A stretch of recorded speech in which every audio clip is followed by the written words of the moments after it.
अस्सलामुअलैकुम नाज़रीन, मैं मोहम्मद असलम हुसैन सियासत की खबरों में आप सबका इस्तकबाल करता हूँ। आज 15 जनवरी 2024 है। इस्लामिक तारीख के हिसाब से आज 3 रजब 1445 हिजरी है। पेश है आज की कुछ अहम खबरें। सदर जमहूरिया द्रौपदी मुर्मू ने आज पीर की सुबह आर्मी डे के मौके पर हिंदुस्तानी फौज के जवानों को अपनी नेक ख्वाहिशात का इजहार किया। सदर ने जो अफवाज के सुप्रीम कमांडर हैं हिंदुस्तानी फौज के नाम अपने खिताब में कहा, मैं यौम आर्मी 2024 के मौके पर हिंदुस्तानी फौज को अपने पुरतपाक मुबारकबाद पेश करती हूँ। हिंदुस्तानी फौज मुल्क की सलामती को यकीनी बनाने में कलीदी किरदार अदा करती है। हिंदुस्तानी फौज ने हमेशा तनाज़ात, इंसदाद बगावत और इंसदाद दहशतगर्दी की कार्रवाइयों, कौमी आफात और आफात के दौरान पेशा वाराना महारत का मुजाहरा किया। हिंदुस्तानी फौज के मर्दों और ख्वातीन की तरफ से मिसाली क़यादत और बेलौस लगन का मुजाहरा काबिल तारीफ है। सदर जमहूरिया हिंद द्रौपदी मुर्मू ने अपने प्याम में ये बात कही। इस खबरनामे को MS एजुकेशन की जानिब से स्पॉन्सर किया जा रहा है। खुशी भी मुझे देखकर आज का प्रोग्राम बहुत ही इमोशनल हो गया। मैं देखकर कि 2000 से ज़्यादा ऐसे बच्चे हैं जो यतीम हैं, बच्चे और बच्चियाँ जो नर्सरी से लेकर क्लास 12 तक पढ़ रही हैं और पढ़ रहे हैं बच्चे। उनकी कफ़ालत MS अकेडमी लतीफ़ साहब और उनकी पूरी टीम कर रही है। माशाल्लाह, ये कोई मामूली बात नहीं है, बहुत बड़ी बात है, बहुत बड़ी बात है। अल्लाह ताला, मेरी दुआ है कि अल्लाह ताला लतीफ़ साहब को और उनकी पूरी टीम को इस दुनिया में भी और आखिरत में इसका बदल दे इंशाअल्लाह। उर्दू ज़बान के मशहूर व मारूफ शायर मुनव्वर राना इतवार की शाम लखनऊ के PGI अस्पताल में कल्ब पर हमले के बाद इंतकाल कर गए। इनकी उम्र 71 साल की थी। कई माह से बिस्तर अलालत पर दराज थे और यहाँ PGI अस्पताल में जेर इलाज थे। मुनव्वर राना की मैयत आज पीर की अलग सुबह लखनऊ में इनकी रिहायशगाह पहुँच चुकी है। अहले खाना समेत लोगों की बड़ी तादाद इनके घर के बाहर मौजूद थी। समाजवादी पार्टी के सीनियर लीडर जूही सिंह भी मुनव्वर राना के घर पहुंची। 26 नवंबर 1952 को उत्तर प्रदेश के रायबरेली में पैदा हुए मुनव्वर राना उर्दू अदब खास तौर पर अपनी गज़लों के लिए, अपनी नुमायां खिदमत के लिए जाने जाते थे। 2014 में इन्हें इनकी नज़्म शादाबा के लिए साहित्य अकादमी अवार्ड से नवाजा गया। ताहम उन्होंने मुल्क में अदम बर्दाश्त का इल्ज़ाम लगाते हुए अवार्ड्स वापस कर दिए थे। यहाँ पर इनके शेर इनके सबसे मशहूर कामों में से एक थे, जो माँ की खूबी की तारीफ करते थे। वज़ीर-ए-आज़म नरेंद्र मोदी ने आज पीर की सुबह 76वें आर्मी डे के मौके पर मुबारकबाद का पैगाम पेश किया है। वज़ीर-ए-आज़म नरेंद्र मोदी ने सोशल मीडिया प्लेटफॉर्म X पर लिखा, आर्मी डे पर हम अपने फौजी जवानों की गैर मामूली जुर्रत, गैर मुतज़लज़िल अज़्म और कुर्बानियों को खिराज तहसीन पेश करते हैं। हमारी कौम की हिफाजत और हमारी खुद मुख्तारी को बरकरार रखने में इनकी अनथक लगन, इनकी बहादुरी का मुँह बोलता सबूत है। वो ताकतवर और लचक के सुतून हैं। हिंदुस्तान के महकमा मौसमियात ने आज पीर की सुबह कहा कि कौमी दारुलहुकूमत में कम से कम दर्जे हरारत 3 डिग्री सेल्सियस के साथ सबसे सर्द सुबह रिकॉर्ड की गई, जो मौसमी औसत से 4 दर्जे कम है। हड्डियों को ठंडा करने वाली सर्दी के साथ साथ दिल्ली NCR कोहर की चादर में लिपटा हुआ है, जिसकी वजह से 18 ट्रेनों में ताखीर हो रही है और कई परवाजें कोहर की वजह से नज़र साफ ना होने की वजह से मनसूख कर दी गई है। मोहब्बत के फ़रोग़, आइन के तहफ़्फ़ुज़ और मणिपुर में क़याम अमन के अज़्म के साथ राहुल गांधी ने इम्फाल से अपनी भारत जोड़ो न्याय यात्रा का आगाज़ कर दिया। इस मौके पर मुनक़िदा प्रोग्राम में उन्होंने तशद्दुद मणिपुर के अवाम को तसल्ली देते हुए कहा कि कांग्रेस इनके दर्द को समझती है और रियासत में क़याम अमन के लिए संजीदा है। इसके साथ उन्होंने वज़ीर-ए-आज़म नरेंद्र मोदी, हुक्मरान जमात BJP और इसके सियासी नज़रिए साज RSS को आड़े हाथों लेते हुए कहा कि इनकी नज़र में शायद मणिपुर हिंदुस्तान का हिस्सा ही नहीं हो। याद रहे कि 3 मई 2023 को मणिपुर में शुरू हुए तशद्दुद में अब तक 180 जानें जा चुकी है। ताहम वज़ीर-ए-आज़म ने इस दौरान एक बार भी मणिपुर का दौरा करने की ज़रूरत महसूस नहीं की। उन्होंने सिर्फ एक बार मणिपुर के ताल्लुक से बयान दिया, भी उस वक्त जब यहाँ ख्वातीन को बहाना करके परेड कराने का वीडियो मंजर-ए-आम पर आया और पूरे मुल्क में हंगामा मच गया। मणिपुर के दारुल-हुकूमत इम्फाल में कांग्रेस सदर मल्लिकार्जुन खड़गे ने सीनियर लीडर्स, उज़राए आला और पार्टी के हज़ारों कारकुनान की मौजूदगी में भारत जोड़ो न्याय यात्रा को परचम दिखाकर रवाना किया। फिजा में हर तरफ न्याय का हक मिलने तक जद्दोजहद के नारों की गूंज सुनाई दे रही थी। कांग्रेस लीडर राहुल गांधी की भारत जोड़ो न्याय यात्रा का आज दूसरा दिन पीर की सुबह मणिपुर के इम्फाल वेस्ट से दोबारा शुरू हुआ। यात्रा सकमानी से शुरू होकर कांगपोकी और फिर मणिपुर में सेनापति से गुजरते हुए रात को नागालैंड में रोक दी जाएगी।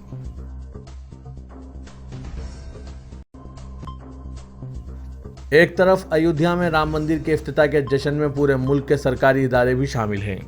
अपनी ड्यूटी अंजाम देने के साथ साथ मजहबी रसूमात भी अदा किए जा रहे हैं, तो दूसरी तरफ गुजरात में एक ट्रक रोककर सड़क के किनारे नमाज अदा करने पर ट्रक ड्राइवर को गिरफ्तार कर लिया गया। यह वाक़या गुजरात के बनास कंठा इलाके में पेश आया। बच्चुल खान 37 साल जो नमाज पढ़ते हुए एक वीडियो सामने आई है, सोशल मीडिया पर वायरल हो रही है, जिसके बाद पुलिस ने इन्हें गिरफ्तार कर लिया। वीडियो में वो पालनपुर शहर के करीब एक मसरूफ सड़क पर ट्रक रोककर इसके सामने नमाज पढ़ते हुए नजर आए। इन पर दफ़ा 183 अवामी रास्ते में खतरा पैदा करना, 186 सरकारी मुलाजिम के काम में रुकना अंदाजी और 188 ऐलानशुदा सरकारी अहकामात की खिलाफवर्जी करने के तहत केस दर्ज किया गया।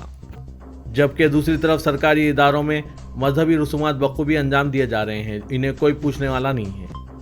नाज़रीन, मुल्क में इस तरह के हालात बढ़ते जा रहे हैं, इस पर आपकी क्या राय है? कमेंट के जरिए जरूर बताइएगा। उत्तर प्रदेश पुलिस के इंसदाद दहशतगर्दी स्क्वाड ने आज पीर की अलग सुबह मगरबी बंगाल के एक मदरसे से एक कंप्यूटर और 2 सिम कार्ड बरामद किए, जो इंसानी स्मगलिंग और दहशतगर्दी की फंडिंग सिंडिकेट के रुकन अबू साले के जरिए चलाया जा रहा था। पुलिस ने दावा किया अबू साले को 2 ट्रस्टों के नाम पर 58 करोड़ रुपए की गैर मुल्की फंड हासिल करने और मुल्क दुश्मन सरगर्मियों को अंजाम देने के लिए इनका गलत इस्तेमाल करने का इल्जाम है। इसे 8 जनवरी को लखनऊ के मानिक नगर इलाके से गिरफ्तार किया गया था। ATS हुकाम ने बताया कि डिप्टी सुपरिटेंडेंट ऑफ पुलिस की सरबराही में एक टीम अबू साले को मगरबी बंगाल ले गई थी। हमने अब तक मदरसे से एक कंप्यूटर, सिम कार्ड्स और कई दस्तावेजात बरामद किए हैं, जिनमें दरअंदाजों की तफसीलात मौजूद हैं। इम्कान है कि ATS आज पीर को अबू साले को वापस उत्तर प्रदेश लाएगी और इसके रिमांड में तौसी के लिए इसे अदालत में पेश करेगी। बिल्किस बानो केस में मुजरिमीन के जुर्म को साबित करने में खुद बिल्किस बानो के साथ एक और आईनी शाहिद की गवाही ने कलेदी रोल अदा किया। यह नौजवान उस वक्त 7 साल का था जब रंधिकपुर में फसादियों ने बिल्किस बानो, इनके अहले खाना और दीगर अफराद पर हमला किया था। यह नौजवान जो अब 28 साल का है और अहमदाबाद में अपनी अहलिया और 5 साल बेटे के साथ मुकीम है, उसने इस वारदात में अपनी बड़ी बहन और मां को खो दिया था। अरसे बाद किसी से गुफ्तगू करते हुए इस नौजवान ने बताया कि इतने सालों बाद भी वो मनाजिर मुझे परेशान करते हैं। मैं रातों को उठ बैठता हूं और चीखने लगता हूं। गुजरात फसाद के दौरान 3 मार्च 2002 के दर्दनाक मनाजिर को याद करते हुए ये नौजवान ने दी ऑब्जर्वर पोस्ट से गुफ्तगू करते हुए कहा, जब मुझे मालूम हुआ कि उन लोगों को रिहा कर दिया गया है तो मुझे बहुत तकलीफ हुई थी। अब किसी हद तक इत्मीनान है कि वो फिर सलाखों के पीछे जाएंगे। वज़्र के फसादियों ने गोधरा साने के बाद रंधिकपुर में इंसानियत की सारी हदों को पार करते हुए 14 अफराद को इंतहाई बेहमाने तरीके से कत्ल किया था। इनमें बिल्किस की वालिदा और इनके 2 भाभी भी शामिल थी, जिनके यहाँ 2 रोज़ कबल ही जदगी हुई थी। फसादियों ने 2 दिन के नौजादा को भी मौत के घाट उतार दिया था और इसकी माँ यानी बिल्किस की भाभी ने बिल्किस की माँ को भी कत्ल करने से कबल बेआबरू किया था।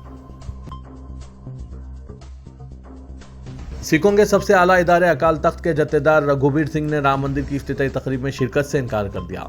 उन्होंने इसका दावतनामे ही कबूल नहीं किया।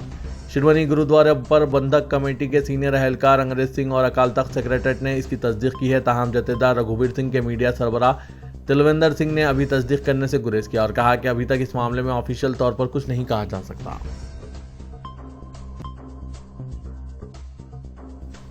कांग्रेस लीडर शशि थरूर ने कहा कि बीजेपी आने वाले लोकसभा इंतखाबात में सबसे बड़ी पार्टी बनेगी, लेकिन इसके अरकान की तादाद इस कदर घट जाएगी कि इसके इम्कानी इत्तेहादी इसकी तायीद करने में पसोपेश करेंगे और अपोजिशन इत्तेहाद की तायीद करेंगे।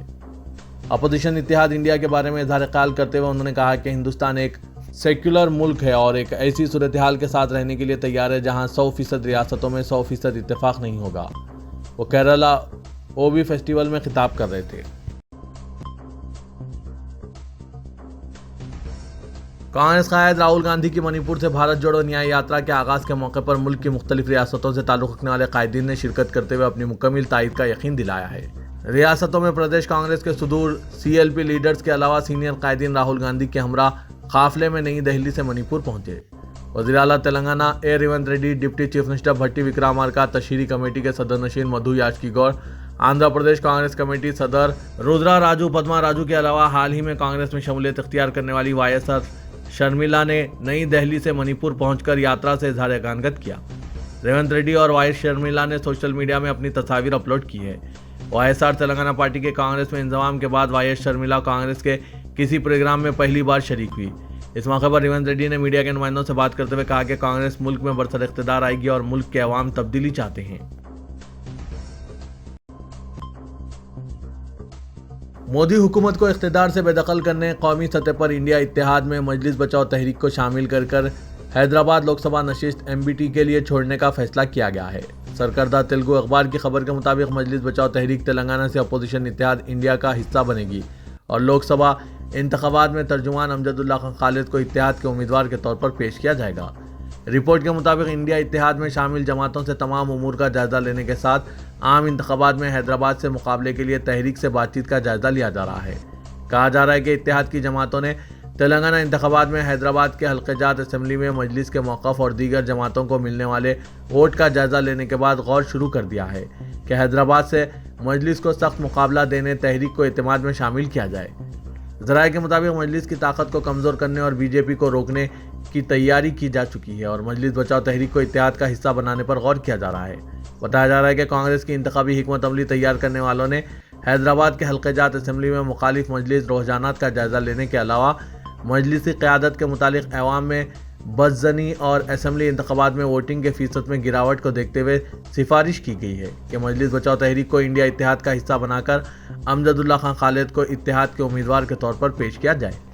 सियासी माहिरीन का कहना है कि असदुद्दीन ओवैसी ने इंतखाबी मुहिम में कई बार राहुल गांधी को हैदराबाद से मुकाबले का चैलेंज किया था। इनके चैलेंज का जवाब कांग्रेस ने एमबीटी को इंडिया इत्तेहाद में शामिल करके मोदी हुकूमत के खिलाफ उम्मीदवार के तौर पर पेश करके देने का इशारा दिया है। कहा जा रहा है कि शिकस्त के बावजूद अमजदुल्ला खान खालिद के अवाम में रहने और मसाइल के हल के लिए इक़दाम से अपोजिशन इत्तेहाद की जमातों के कायदीन मुतासिर है। हल्क़े असेंबली गोशा महल के बीजेपी रुकने असेंबली मलून राजा सिंह को फिर नामालूम नंबरात से धमकियां मिल रही है। राजा सिंह ने पुलिस में शिकायत करके 2 नंबरात हवाले किए जिनसे इन्हें कॉल आए थे। मलून का दावा है कि रामनवमी मुबारकबाद पेश करते हुए कॉलर्स इन्हें हलाक करने की धमकी दे रहे हैं। राजा सिंह ने फोन पर धमकियों के बजाय सामने आने का चैलेंज किया। सोशल मीडिया पर धमकी दी जा रही है। पुलिस ने मुकदमा दर्ज करके तहकीकात का आगाज कर दिया। रामनवमी पर राजा सिंह शोभा यात्रा का एहतमाम करते हैं, लिहाजा पुलिस ने धमकी आमेज कॉल्स का सख्त नोट लिया है। राजा सिंह कई मरतबा मीडिया में छाए रहने के लिए भी ऐसे कंप्लेंट्स करते रहे हैं। नाज़रीन, इस पर आपकी क्या राय है? कमेंट के जरिए जरूर बताइएगा।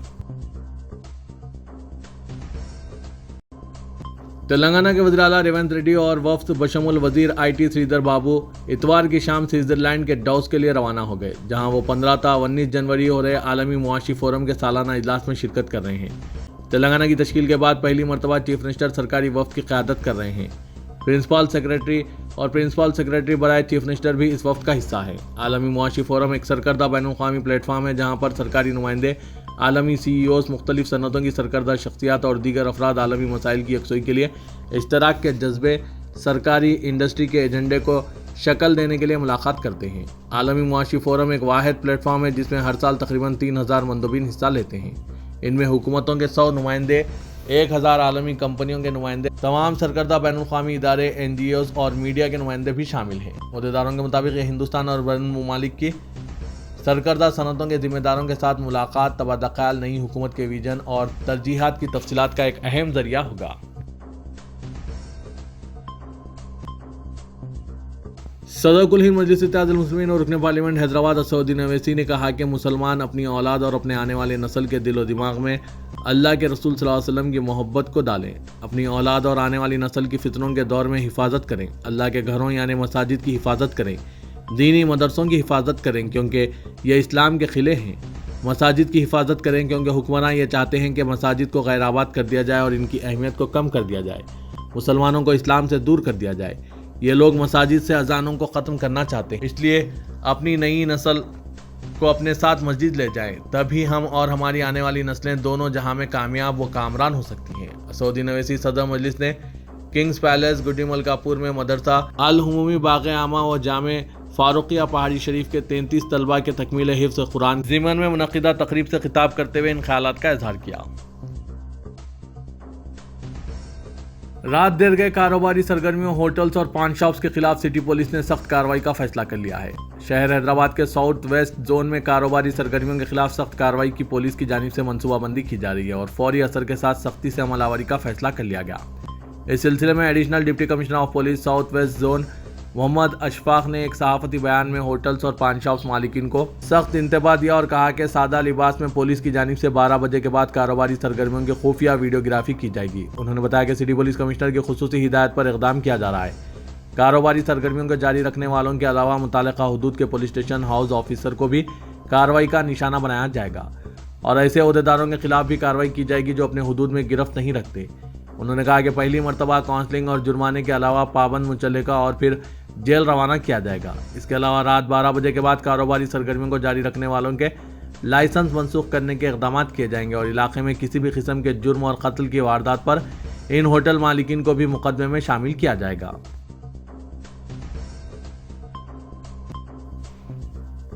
आज पीर को 76वें आर्मी डे के मौके पर सिकंदराबाद के बोलाराम इलाके में वाक़ TME वार मेमोरियल पर फूल चढ़ाने की तकरीब का इनेकाद अमल में लाया गया। इस मौके पर मौजूद फौजी जवानों ने कौम की खिदमत में अपने जानों का नजराना पेश करने वाले जवानों को खिराज अकीदत पेश किया। दरअसल army chief general Manoj Pandey ने भी आज पीर को आर्मी डे के मौके पर अपनी मुबारकबाद पेश की।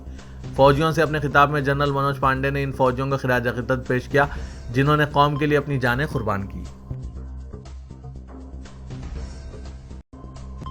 इदारे सियासत के महबूब हुसैन जिगर कैरियर गाइडेंस सेंटर में कंप्यूटर्स के एडवांस कोर्सेज का भी आगाज किया गया है, जिनमें पाइथन वेब डेवलपमेंट सिखाया जा रहा है। माहिर असातिज़ा की निगरानी में पाइथन वेब डेवलपमेंट में HTML, MySQL, CSS, JavaScript, Python, Django वगैरह सिर्फ 45 दिन में सिखाए जा रहे हैं। शुरू के 5 दिन मुफ्त क्लासेस फराहम किए जा रहे हैं। क्लासेस का आगाज मंगल 16 जनवरी 2024 से शाम 8:30 बजे से 10 बजे तक अमल में आएंगे। मजीद तफसीलात के लिए इन नंबरात पर रब्त पैदा कर सकते हैं। नंबर है 9000191481 9393876978।